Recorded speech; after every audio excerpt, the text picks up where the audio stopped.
Morning students. Next, physical properties of carboxylic acid. Carboxylic acidக்கான physical properties என்ன அப்படின்னு பார்க்கலாம். So இதில் aliphatic carboxylic acid up to 9 carbon atoms are colorless liquids. 9 carbon இருக்கக்கூடிய acids வரைக்கும் colourless லிக்விடாக இருக்கும்.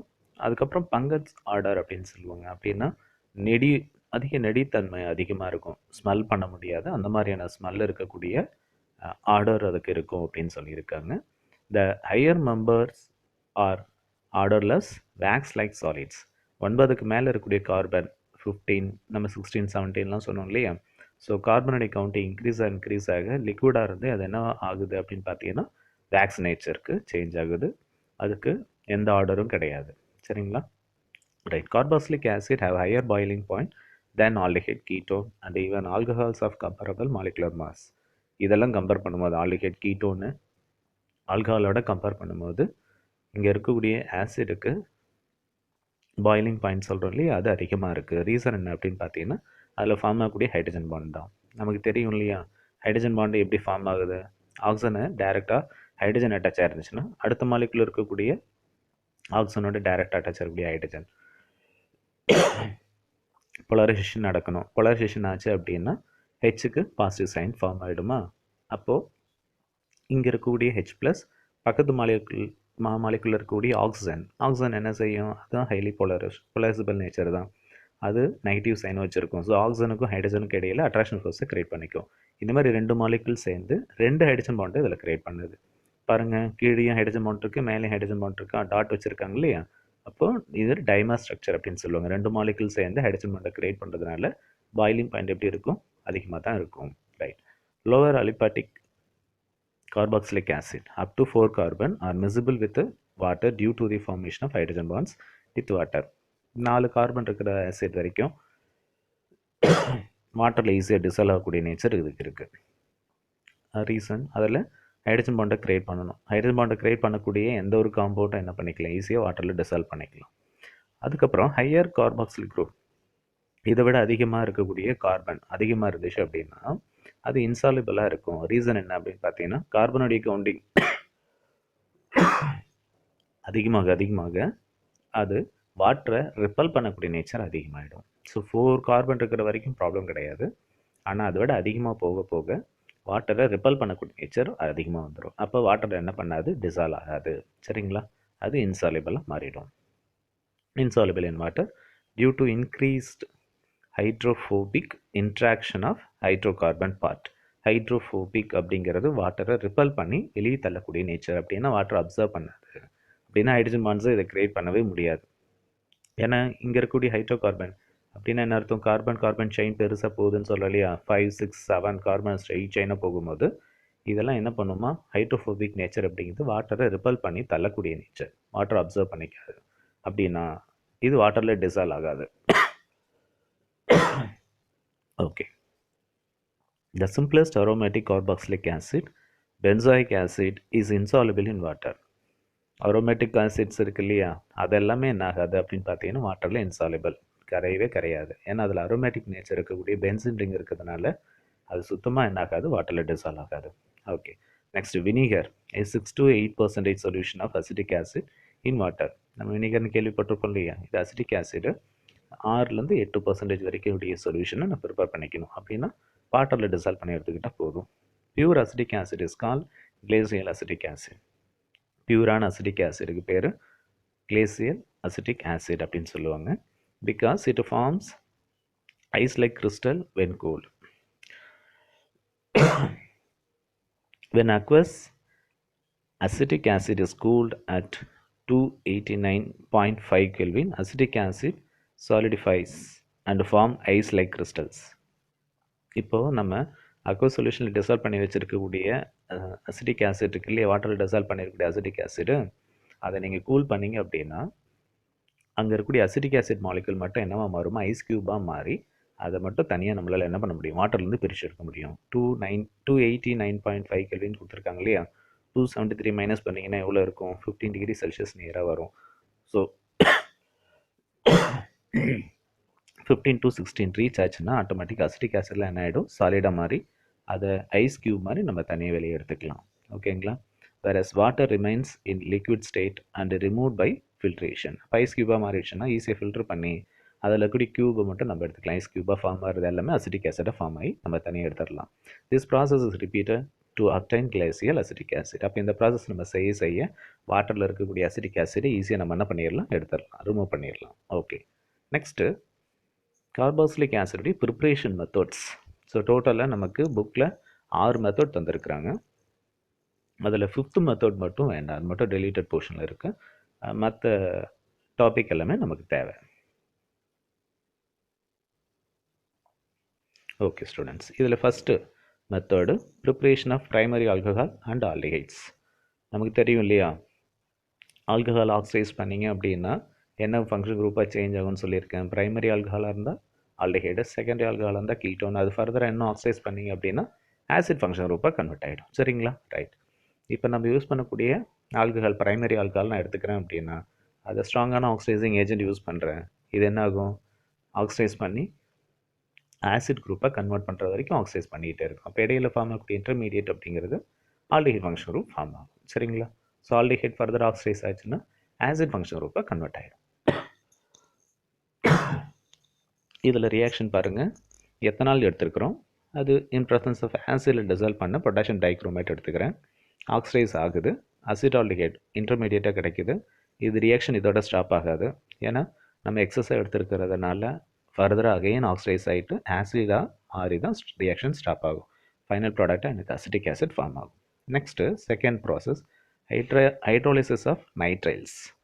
Nitrile group அப்படிங்கிறது CN group. Cyanide நம்ம சொல்லுவோம், லிகாலாம் நம்ம படிச்சிருப்போம் சிஎன் மைனஸ் அப்படின்னு சொல்லிட்டு. அந்த சைனைட் குரூப்பை தான் இங்கே நைட்ரைல்ஸ் அப்படின்னு சொல்லுவாங்க. யூபிசி நேம் எழுதும் போது அதை நைட்ரைல் அப்படின்னு தான் சொல்லணும். ரைட். இப்போ இதை நம்ம ஹைட்ரோலிசிஸ் பண்ணாலுமே அதுலேருந்து எனக்கு என்ன ப்ரிப்பேர் பண்ண முடியும், ஆசிட் குரூப்பை ப்ரிப்பேர் பண்ண முடியும். கார்பாக்சிலிக் ஆசிட் குரூப்பை ப்ரிப்பேர் பண்ணலாம். இப்போ இதில் பாருங்கள், நான் எடுத்துக்கக்கூடிய ரியாக்டன்ட்டு மெத்தில் சயனைடு எடுத்துக்கிறேன். CH3 C triple bond N. Actually double bond கொடுத்துருப்பாங்க, நீங்கள் ட்ரிபிள் பாண்டாக கன்வெர்ட் பண்ணிக்கோங்க. ட்ரிபிள் பாண்ட் N அது வாட்டர் போட்டு ஹைட்ரோலைசிஸ் பண்ணுறேன் இன் ப்ரெசன்ஸ் ஆஃப் அசிட்டிக் மீடியத்தில். இப்போ ஹைட்ரோலைசிஸ் ஆகும்போது இதிலேருந்து ஃபார்ம் ஆகுது acetic acid plus NH3 ammonia gas இதுலேருந்து லிபரேட் ஆகிடும். சரிங்களா? 2 moles H2 வாட்டர் மாலிகுல் எடுத்துக்கிறேன் இல்லையா, இது ஃபஸ்ட்டு ட்ரிபிள் பாண்டை உடச்சிட்டு, ட்ரிபிள் பாண்டை ஒரே டைமில் பிரேக் பண்ணாது, ஃபஸ்ட்டு டபுள் பாண்ட் பிரேக் பண்ணும். 2 பாண்ட் உடைச்சிட்டு ஒரு பக்கம் கார்பன் பக்கம் ஆக்சிஜன், நைட்ரஜன் பக்கம் H2 சேர்ந்துடும். இதே மாதிரி இன்னொரு சிங்கிள் பாண்ட் பேலன்ஸ் இருக்கா, இன்னொரு வாட்டர் மாலிகுல் என்ன பண்ணும், இன்னொரு சிங்கிள் பாண்டை உடைச்சிட்டு இந்த பக்கம் கார்பன் பக்கம் OH, நைட்ரஜன் பக்கம் H மட்டும் அட்டாச் ஆகிட்டு அமோனியா கேஸ் தனியாக வெளியே வந்துடும். ஸோ NH2 ஃபஸ்ட்டு, அதுக்கப்புறம் இன்னொரு ஹைட்ரஜனும் சேருதா, NH3 வெளியே வந்துடும். அப்போது C double bond O first, அதுக்கப்புறம் ஆக்சிஜன் OH வந்து அட்டாச் ஆகுதா, அப்போது ஆசிட் ஃபங்க்ஷன் குரூப்பாக இது கன்வெர்ட் ஆகிட்டு வெளியே வந்துருப்பா. சரிங்களா? ஸோ நைட்ரைல் குரூப்பை ஹைட்ரோலைசிஸ் பண்ணிங்க அப்படின்னா ஆசிட் ஃபங்க்ஷன் குரூப் ஃபார்ம் ஆகும் in presence of acetic medium or otherwise alkali medium போட்டுக்கிட்டனாலும் இதே ப்ராடக்ட் தான் எனக்கு ஃபார்ம் ஆகும். Next acidic hydrolysis of ester. Ester hydrolysis பண்ணுறது நமக்கு தெரியும் இல்லையா, நிறைய ரியாக்ஷன் நம்ம பார்த்துருக்கோம். எஸ்டர் ஹைட்ரோலைசிஸ் பண்ணால் என்னென்ன ஃபார்ம் ஆகும், ஒரு ஆல்கஹால், அடுத்து ஆசிட் ஃபார்ம் ஆகும். நமக்கு இங்கே ஆசிட் தானே தேவை. இதில் எடுத்துக்கக்கூடிய எஸ்டர் பாருங்கள், எத்தில் அசிட்டேட் எடுத்துக்கிறேன். ஹைட்ரோலைசிஸ் பண்ணும்போது என்ன நடக்கும், ஒரு பக்கம் H, இன்னொரு பக்கம் OH, அப்போ அசிட்டிக் ஆசிட் ப்ளஸ் எத்தனால் எனக்கு ப்ராடக்டாக ஃபார்ம் ஆகும் in presence of acetic medium. Right. So இந்த ரியாக்ஷன்லாம் நம்ம ஏற்கனவே பார்த்துருக்கோம், ஜஸ்ட் ஒரு டைம் பார்த்துக்கிட்டிங்கன்னா போதும். அடுத்தது கிரிக்னாட் ரியேஜென்ட் யூஸ் பண்ணி நம்ம என்ன பண்ணிக்கலாம், ஆசிட் ஃபங்க்ஷன் குரூப்பை ப்ரிப்பேர் பண்ண முடியும். அதுக்கான மெத்தட் என்ன அப்படின்னு நம்ம பார்க்கலாம். கீழே பாருங்கள், CO2 கார்பன் டை ஆக்சைடு, அதை காமனாக ட்ரை ஐஸ் அப்படின்னு சொல்லுவாங்க carbon dioxide. Grignard reagent அப்படிங்கிறது ஏற்கனவே பார்த்துருக்கோம் இல்லையா, RMgX அல்கைல் குரூப் இருக்கணும். ஆறுங்கிறது அல்கைல், Mg மெக்னீஷியம், எக்ஸுங்கிறது ஹேலைட். ஸோ இதில் எடுத்துக்கூடிய அந்த RMgX அப்படிங்கிறது CH3MgBr மெத்தில் மெக்னீஷியம் புரோமைடு நம்ம எடுத்துக்கிறோம். இதுதான் கிரிக்னாட் ரியேஜென்ட்டு. இதோட கார்பன் டை ஆக்சைடை ரியாக்ட் பண்ண வச்சு அதிலிருந்து நான் என்ன பண்ண போகிறேன், ஆசிட் ஃபங்க்ஷன் குரூப்பை ப்ரிப்பேர் பண்ண போகிறோம். சரிங்களா? ரைட். இதில் பாருங்கள், CO2 எடுத்துக்கிறோம், அதை ஸ்ட்ரக்சரை பிரித்து எழுதியிருக்காங்க. C double bond O double bond O. Methyl magnesium bromide dry ether ரியேஜென்ட்டாக இதில் ஈத்தர் யூஸ் பண்ணி ரியாக்ஷனை ப்ரொசீட் பண்ண வைக்க போகிறேன். இதில் CH3 மைனஸ் ஆகும், MgBr இருக்குல்ல, இது பாசிட்டிவ் சைனும், Mg ப்ளஸ் CH3 மைனஸாக க்ளீவேஜ் ஆகும், பிரேக் ஆகும், பாண்டை உடச்சிக்கும். அப்போ CH3 மைனஸ் அப்படிங்கிறது கார்பனோட அட்டாச் ஆகிடும். அப்போது இங்கே Mg ப்ளஸ் சார்ஜ் இருக்கு இல்லையா, இவங்க யாரோட அட்டாச் ஆகிடுவாங்க அப்படின்னு பார்த்தீங்கன்னா ஆக்சிஜனோட அட்டாச் ஆகிடுவாங்க. அப்போ பாருங்கள், OMgBr டபுள் பாண்ட் சிங்கிள் பாண்டாக கன்வெர்ட் ஆகிடும்.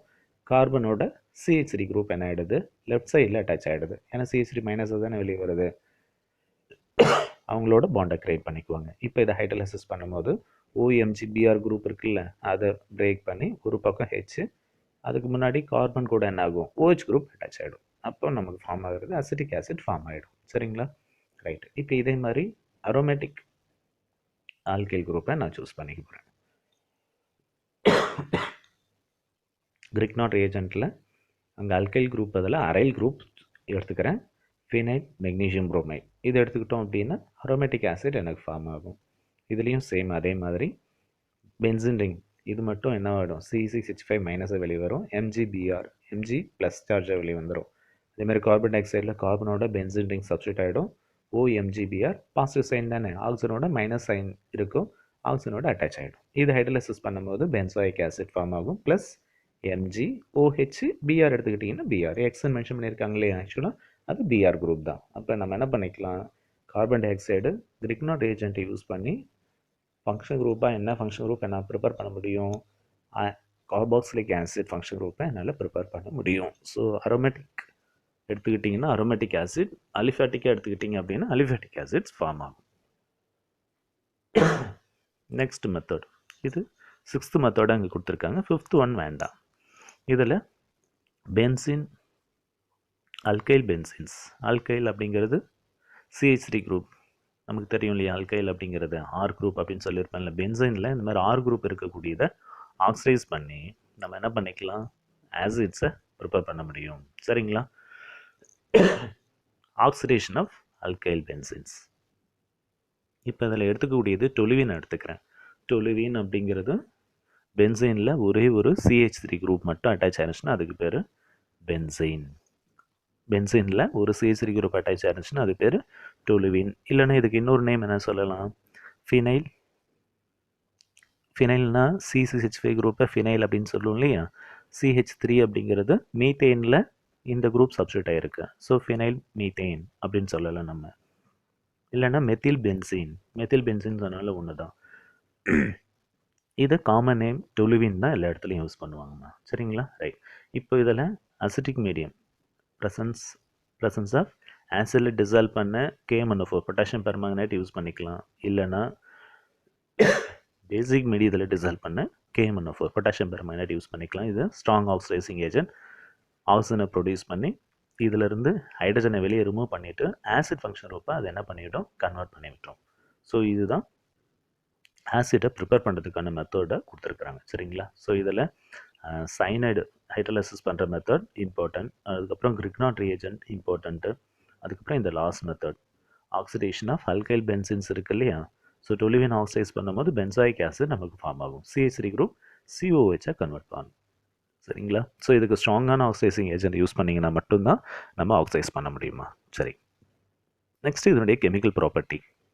கெமிக்கல் ப்ராப்பர்ட்டிஸில் 4 டைப்பை நமக்கு பிரித்து தந்துருக்குறாங்க.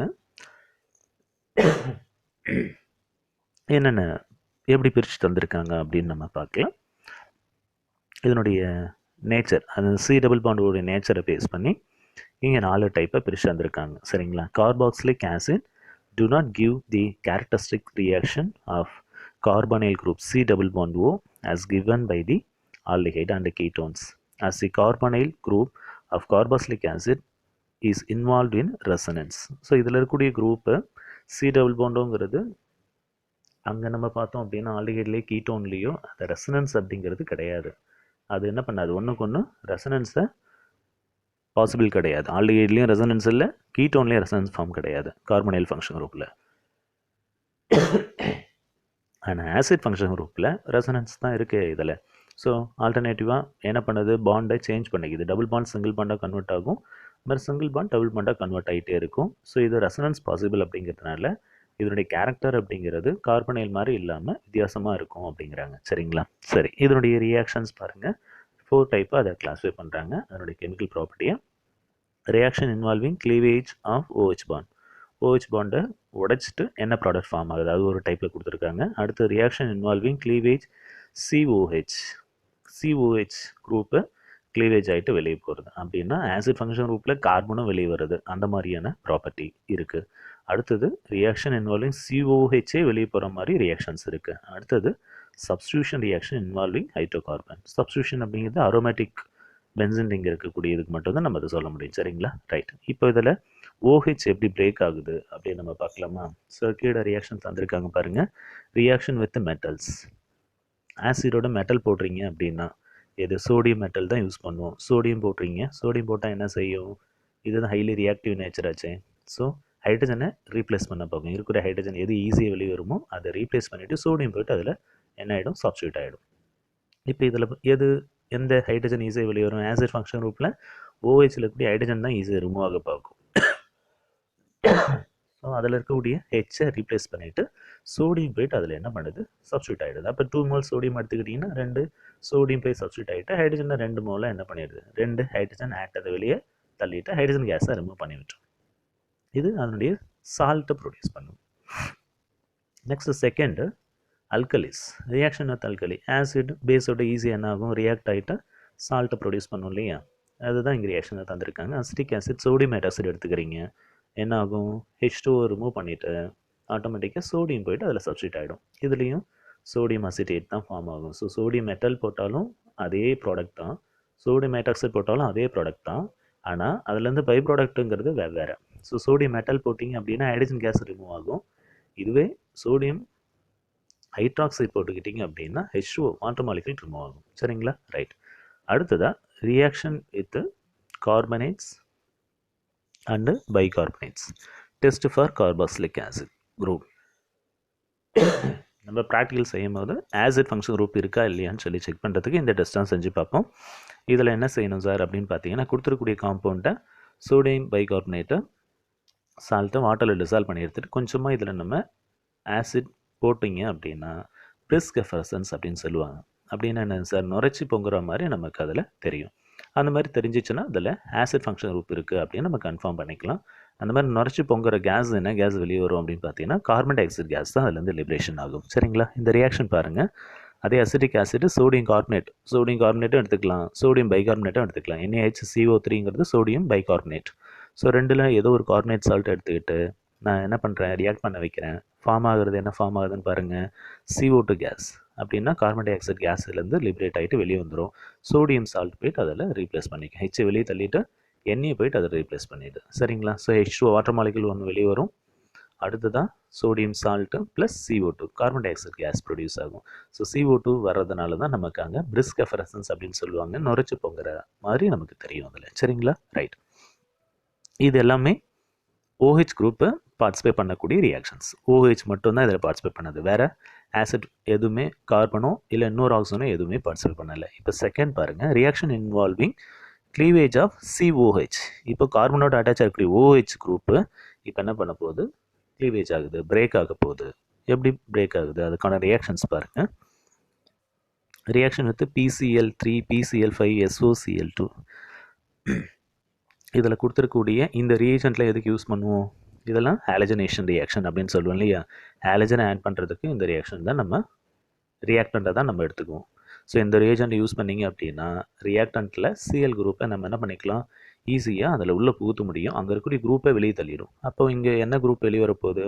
OH குரூப் ரீப்ளேஸ் பண்ணிவிட்டு Cl குரூப் போய்ட்டு அதில் சப்ஸ்டியூட் ஆகிடும். இப்போ எக்ஸாம்பிள் பாருங்கள். அதே அசிட்டிக் ஆசிட் எடுத்துக்கிறேன். PCl5 போடுறோம். இப்போ இதில் என்ன செய்யுது? OH குரூப்பை வெளியே தள்ளி விட்டுட்டு குளோரின் போய் அதில் சப்ஸ்டியூட் ஆகிடும். அப்போ என்ன குரூப் ப்ராடக்டாக என்ன ப்ராடக்ட் கிடைக்குது? அசிட்டைல் குளோரைட் ஃபார்ம் ஆகுதா? ஸோ அசிட்டைல் குளோரைடு ஆசிட்லேருந்து ஃபார்ம் ஆகக்கூடிய இந்த குளோரைட், இதுக்கு பேர் தான் அசிட்டைல் குளோரைடு அப்படின்னு சொல்லுவாங்க. ஸோ ஆசிட்லேருந்து தான் இதை ப்ரிப்பேர் பண்ண முடியும். அதுக்கு யூஸ் பண்ணக்கூடிய ரியேஜென்ட்டு PCl5 யூஸ் பண்ணலாம், PCl3 phosphorus trichloride, pentachloride use பண்ணலாம், இல்லைனா தயோனைல் குளோரைடு யூஸ் பண்ணிக்கலாம். இதை பை ப்ராடக்டாக POCl3 ப்ளஸ் HCl ஃபார்ம் ஆகும். இதேமாதிரி பென்சாயிக் ஆசிட்டுக்கு SOCl2 யூஸ் பண்ணுறீங்க. சேம் அதே மாதிரி SO2 கேஸு அதுக்கப்புறம் குளோரின் போய் சப்ஸ்டியூட் ஆகுது, HCl இதுலேருந்து ரிமூவ் ஆகும். ரைட்? ஓகே. அடுத்ததாக ரியாக்ஷன் வித் ஆல்கஹால். ஆசிட் ஆல்கஹாலோட ரியாக்ட் ஆச்சுன்னா என்ன ஃபார்ம் ஆகும்? எஸ்டர் தான் ஃபார்ம் ஆகும். அதுதான் எஸ்டிஃபிகேஷன் அப்படின்னு கொடுத்துருக்குறாங்க. ஸோ இந்த ரியாக்ஷனில் ஒரு ஆசிடு ஆல்கஹாலோட ரியாக்ட் ஆச்சுன்னா எஸ்டர் ஃபார்ம் ஆகும். இதில் பென்சாயிக் ஆசிட் ப்ளஸ் எத்தனால் கொடுத்துருக்காங்களா? ஸோ ஆசிடில் இருக்கக்கூடிய ஹெச், ஆல்கஹாலில் இருக்கக்கூடிய OH, H2 ரிமூவ் ஆகிடும். ஸோ பேலன்ஸ் கிடைக்கிறது எஸ்டரும் ப்ளஸ் வாட்டர் மாலிகுல் அதுலேருந்து ரிமூவ் ஆகும். இதுக்கு யூஸ் பண்ணக்கூடிய மீடியம் ஸ்ட்ராங்கான acid, concentrate sulphuric acid use பண்ணிக்கணும். யூஸ் பண்ணிங்கன்னா வாட்டர் மாலிகுல் ரிமூவ் பண்ணிவிட்டு ப்ராடக்டை ப்ரொடியூஸ் பண்ணிவிடும். சரிங்களா? ரைட். Thank you students.